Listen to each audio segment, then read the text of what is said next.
গল্পের শুরুতে আমরা একজন প্রফেসরকে দেখতে পাই যার নাম ট্রেভার। প্রফেসরের কাছে তারই একজন বন্ধু এসে বলে, তোমার ভাই ম্যাক্সের ল্যাবরেটরি বন্ধ করা হচ্ছে। তোমার ভাই 10 বছর ধরে নিখোঁজ, তাই ল্যাবরেটরিতে কোনো রকম নতুন কাজ না হয় তার সমস্ত ফান্ডিং বন্ধ হয়ে গেছে। এখন বন্ধ করা ছাড়া আর কোনো উপায় নেই। 10 বছর ঘরে না ফেরায় যেখানে সবাই মনে করে ম্যাক্স আর বেঁচে নেই, কিন্তু ট্রেভার এখনও মনে করে ম্যাক্স একদিন অবশ্যই ঘরে ফিরবে। এরপর ট্রেভার ঘরে ফিরে দেখে ম্যাক্সের স্ত্রী তার ছেলে ইয়ানি ট্রেভারের ভাইপোকে তার কাছে কিছুদিনের জন্য রাখতে এসছে। ভাইপোর সঙ্গে সঙ্গে তার কাছে আরেকটা জিনিস রাখতে দেয়, যেখানে ম্যাক্সের কিছু পুরনো জিনিস ছিল। তার মধ্যে একটা বইও ছিল যার নাম বাংলায় বললে এরকম দাঁড়ায়, পৃথিবীর কেন্দ্রের দিকে পথযাত্রা, যেটা একটা সায়েন্স ফিকশন বই। ট্রেভার যখন সেই বই ওপেন করে তার ভেতরে তার ভাইয়ের নোট করা ছোট্ট ছোট্ট অনেক ইম্পর্টেন্ট জিনিস দেখতে পায়, আর সেখান থেকে খুঁজে পায় 3টে দেশের নাম। ভাইপো সিয়ানের সঙ্গে বসে কম্পিউটার স্ক্রিনে যখন সেই জায়গাগুলোর ব্যাপারে খোঁজ খবর লাগায়, দেখতে পাই 3টে জায়গায় আগ্নেয়গিরি আছে, আর সেখানকার জলবায়ু লাস্ট অনেক বছর ধরে কোনো চেঞ্জই হয়নি, যেটা বেশ অস্বাভাবিক। ট্রেভার এই 3টে জায়গা ছাড়া কম্পিউটার স্ক্রিনে আরও একটা জায়গা দেখতে পায়, যেখানকার জলবায়ু বাকি 3টে জায়গার মতোই, আর সে জায়গাটি হলো আইসল্যান্ড। ট্রেভারও তার ভাই ম্যাক্সের মতো আগ্নেয়গিরিবিদ, তাই ব্যাপারটা সন্দেহজনক হওয়ায় আর তার সাথে সাথে ম্যাক্সকে খোঁজার একটা লাস্ট আশায় সে সেখানে যাওয়ার জন্য ডিসিশন নেয়। যাওয়ার সময় ট্রেভার তার ভাইপো সিয়ানকে বলে, তোমার বাবা আর আমি ছোটবেলা থেকে আগ্নেয়গিরির ভেতর দিয়ে পৃথিবীর মধ্যে যাওয়ার রাস্তা নিয়ে বেশ বলাবলি করতাম, আর আমার মনে হয় তোমার বাবা লাস্ট এই জিনিসটার খোঁজে আইসল্যান্ড গেছিল। ট্রেভার যেতে তো চায় সেখানে একা, কিন্তু সিয়ানকে সে বাড়ি একা রেখে যেতে পারে না, তাই দুজনেই বেরিয়ে পড়ে সেই জায়গার উদ্দেশ্যে।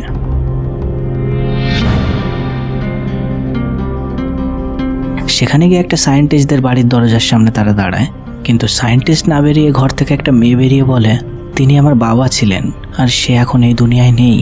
ঘরের ভেতরে গিয়ে ট্রেভার যখন ওই মেয়েটিকে ম্যাক্সের সে বই দেখায়, ওই মেয়েটিও যার নাম হানা বলে, আমার বাবার কাছেও সেম একই রকম একটা বই আছে, যেখানে দুজনের বইয়ের মার্কিংয়ের মধ্যে এত মিল ছিল যেটা থেকে বোঝা যায় তারা দুজনেই বিশ্বাস করত আগ্নেয়গিরির মধ্যে দিয়ে এমন রাস্তা থাকতে পারে যেটার মাধ্যমে পৃথিবীর কেন্দ্রে যাওয়া পসিবল।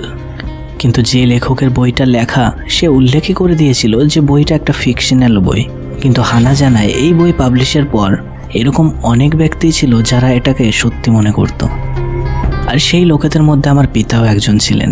যেহেতু ট্রেভার আইসল্যান্ডে সেই জায়গায় যেতে চায়, কিন্তু এখানকার সে কিছুই জানে না, হানা জানায় আমি একজন মাউন্টেন গাইডার, আমি তোমাদেরকে গাইড করে সেখানে নিয়ে যেতে পারি। হানার গাইডেন্সের পর তারা অনেক রাস্তা অতিক্রম করে ফাইনালি সেই জায়গায় পৌঁছায়।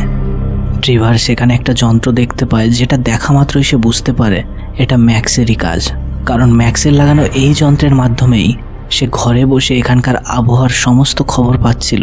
ট্রেভার সেটাকে নিতে যায়, কিন্তু তার আগেই সেখানকার আবহাওয়া এত খারাপ হয় যে হানা আর সিয়ান সেখান থেকে পালিয়ে পাশের একটা ছোট্ট গুহায় চলে যায়, কিন্তু ট্রেভার তখনও সেটা ওঠানোর চেষ্টা করছে। জিনিসটা মেটালিক হওয়ার কারণে বজ্র সেটাকে আকর্ষণ করতে থাকে। হানা তাকে চেঁচিয়ে বলতে লাগে জিনিসটা ছেড়ে দাও, না হলে তোমার মৃত্যু পর্যন্ত হতে পারে। ট্রেভারও ব্যাপারটা বুঝে এবার ছুটতে থাকে সে গুহার দিকে। বজ্র থেকে সে একটুর জন্য বেঁচে যায়, কিন্তু আর একটা বজ্র সে গুহার গায়ে পড়ায় তারা তিনজনই সেই গুহার মধ্যে ফেসে যায়। তাদের বাইরে বেরোনোর রাস্তা এখন বন্ধ। হানা বলে এখনো সম্ভাবনা আছে, কারণ অনেক আগে গুহার মধ্যে একটা জায়গায় মাইনিং হতো, হয়তো সেখান দিয়ে অন্য কোনো রাস্তা অবশ্যই থাকবে।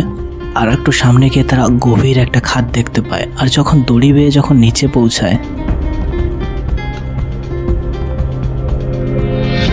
সেখানে মাইনিং বন্ধ হয়ে গেলেও সেই জায়গায় মাইনিংয়ের সময় ব্যবহার করা গাড়ি এবং গাড়ির পাত সমস্ত কিছুই সেখানে ভালো ছিল। ট্রলিতে বসে এবার তারা প্রচণ্ড স্পিডে বেরোতে থাকে বাইরের দিকে, আর এত তীব্র গতির মধ্যে তারা লক্ষ্য করে সামনে তাদের পথ ভাঙা। তা সত্ত্বেও গতিবেগ বেশি হওয়ার কারণে তাদের ট্রলি জাম করে ওই পাশের পাতে চলে যায়। ট্রলি আলাদা হয়ে তিনজনের ট্রলি আবার 3 দিকে যেতে লাগে। কিছু দূর যেতে না যেতে হানা বুঝতে পারে তার রাস্তার সামনে আর কোনো রাস্তা নেই। জীবন বাঁচানোর জন্য জাম করে সে এবার ট্রেভারের ট্রলিতে, কিন্তু এই ট্রলির রাস্তাও সামনে শেষ। এদিক ওদিক কিছুই দেখতে না পাওয়ায় ট্রেভার জাম করে উপরের দড়ি ধরে বসে, আর সেই ট্রলি গিয়ে প্রচণ্ড জোরে ধাক্কা খায় সামনের দেওয়ালে। এর কিছুক্ষণের মধ্যে ভালোভাবে সেখানে সিয়ানও চলে আসে।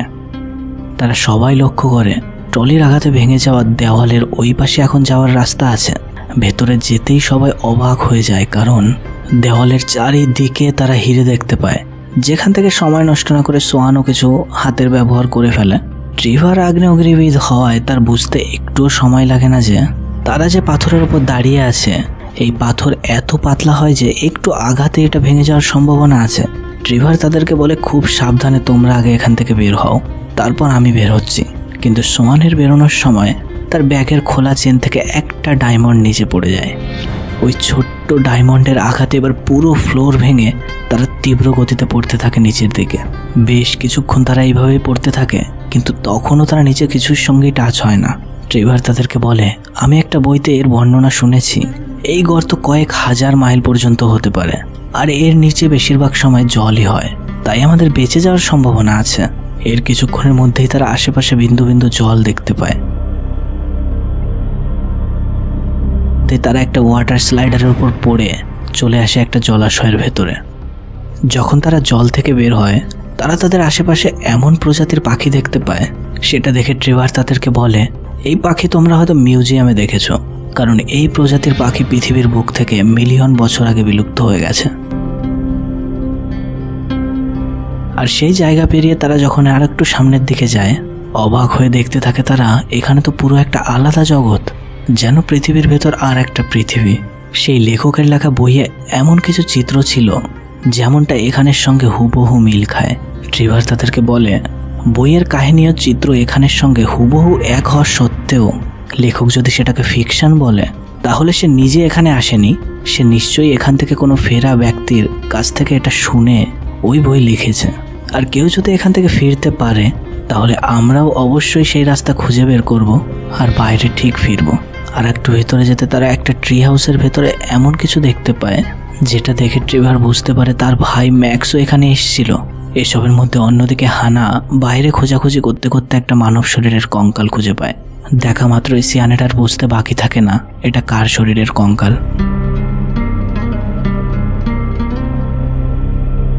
ম্যাক্সের নোটস থেকে আরও একটা জিনিস জেনেছিল যে এখানকার টেম্পারেচার 200 ডিগ্রি পর্যন্ত চলে যায়, আর মানব শরীর 135 ডিগ্রি পর্যন্ত সহ্য করতে পারে। আর যখন আমরা এসেছিলাম এখানকার টেম্পারেচার 82 ডিগ্রি ছিল, কিন্তু এখন 95 ডিগ্রি। তার মানে টেম্পারেচার বাড়া অলরেডি শুরু হয়ে গেছে। সেই লেখকের বই আর ম্যাক্সের নোটস থেকে তারা এটাও জানতে পারে এই জলাশয়ের দক্ষিণ দিক থেকে যদি তারা যাত্রা শুরু করে তাহলে সামনে তারা এমন এক ঝর্ণা দেখতে পাবে যার জল উপর থেকে নিচে না, নিচ থেকে উপরে প্রবাহিত হয়। এরপর একটা ছোট্ট ভেলা বানিয়ে যখন তারা তাদের জলযাত্রা শুরু করে, এরা বুঝতে পারে এটা কোনো ছোট্ট জলাশয় না, একটা সমুদ্রের সমান। ট্রেভারের কাছে থাকা প্যারাশুটের মাধ্যমে তারা এবার ছোট্ট ভেলা ছোটাতে থাকে তীব্র গতিতে।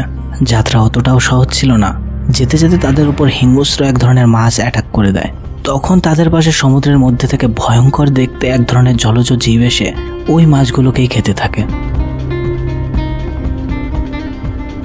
সুযোগ বুঝে তারা তাদের বোটের মুখ অন্যদিকে ঘুরিয়ে দেয়, কারণ যত তাড়াতাড়ি সম্ভব এই জলজ জীব থেকে তাদের দূরে যেতে হবে। এর মধ্যে সেখানকার হাওয়ার গতিবেগ এত বেড়ে যায় যে বোটে লাগানো লাঠি ধীরে ধীরে ভাঙতে থাকে। শন সেই দড়ি ধরে প্যারাশুটকে ঠিক করতো, তার আগেই প্যারাশুট তাকে নিয়ে উড়িয়ে চলে যায়, আর শনও তার সঙ্গে উড়তে উড়তে চলে আসে সমুদ্রের কিনারায়। চোখ খুলে সে প্রথমেই যেটা দেখে, এখানে প্রথম আসা সেই প্রজাতির একটা পাখি। আর ওই পাখির পিছু করতে করতে ভেতরে এমন একটা জায়গায় পৌঁছায় শন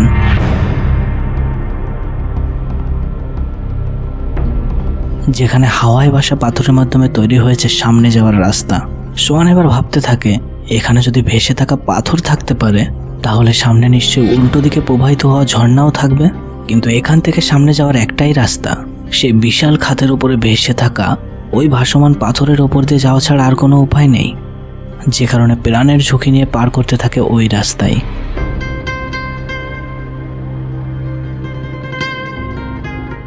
অন্যদিকে ট্রেভার আর হানাও চলে এসেছিল সমুদ্রের কিনারায়। সেখান থেকে একটু এগোনো মাত্রই হানার উপর অ্যাটাক করে লতা জাতীয় এক ধরনের গাছ। ট্রেভার কি করবে ভেবে না পেয়ে পুরো গাছকেই মাটি থেকে উঠিয়ে ফেলে। আর এদিকে সিয়ান সেই রাস্তা পার করে এবার সে পড়ে আরও বড় প্রবলেমের মুখে। তার পেছনে ডাইনোসর ছুটছে, চেঁচিয়ে ছুটতে ছুটতে সে আটকা পড়ে যায় একটা দেওয়ালের পাশে। আর তার এই আওয়াজ শুনতে পায় আঙ্কেল ট্রেভার। ট্রেভার তখন দেয়াল ভেঙে তার ভাইপোকে তো সেখান থেকে বের করে নেয়।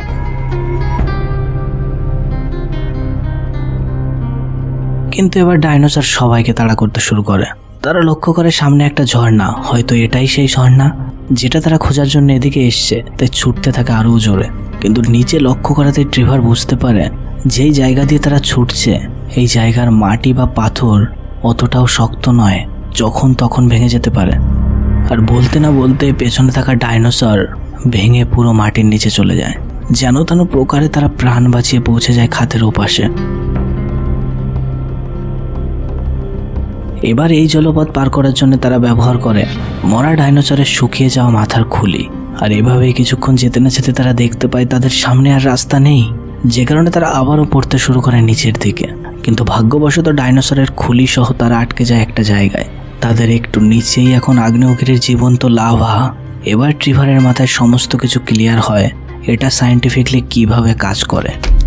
এই জলাশয়ের জল যখন এই লাভার উপর পড়ে পুরো জল বাষ্পে পরিণত হয়ে এমন এক প্রেসারের ক্রিয়েট করে যে কারণে বাকি জল পড়ার আগেই সেই গ্যাসের চাপে পুরো ঝর্ণার জল উপর দিকে যেতে থাকে। আর সেই সময় জলের সঙ্গে কোনো ভারী জিনিস পড়লেও সেই জিনিসও উপর দিক হয়ে বাইরে চলে যায়। কিন্তু এখন যেহেতু জলের প্রবাহ শেষ, তাই 1-2 ঘন্টার আগে তো আর জল পড়ছে না এখান দিয়ে। আর ততক্ষণে আমরা এই জীবন্ত লাভার গরমে জ্বলে শেষ হয়ে যাব। তখন হানা একটা জিনিস লক্ষ্য করে, পাশের দেওয়াল এমনভাবে ভিজে আছে যেন দেওয়ালের ওপাশে জলস্রোত বইছে। ট্রেভারও সেটা বুঝতে পেরে ওই জল এই পাশে আনার জন্য সেই দেওয়ালের মাটির সঙ্গে মিশে থাকা ম্যাগনেসিয়ামকে সে ব্লাস্ট করে দেয়, যে কারণে দেওয়ালের ওপাশে থাকা জল এবার প্রবল গতিতে লাভার ভেতরে পড়তে লাগে। জল সেখানে পড়া মাত্রই বাষ্প হয়ে গ্যাসের মাধ্যমে এমন এক প্রেসার তৈরি করে, সেই গ্যাসের প্রেসারে আর জলের স্রোতের মাধ্যমে তারা বেরিয়ে আসে জ্বালামুখীর ভেতর দিয়ে পৃথিবীর বুকে।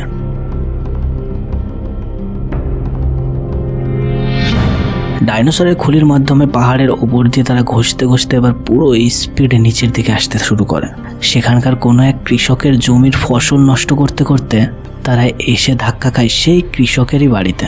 বৃদ্ধ কৃষক তার পরিশ্রমের ফল এভাবে নষ্ট হয়ে যেতে দেখে রাগে গজগজ করতে থাকে।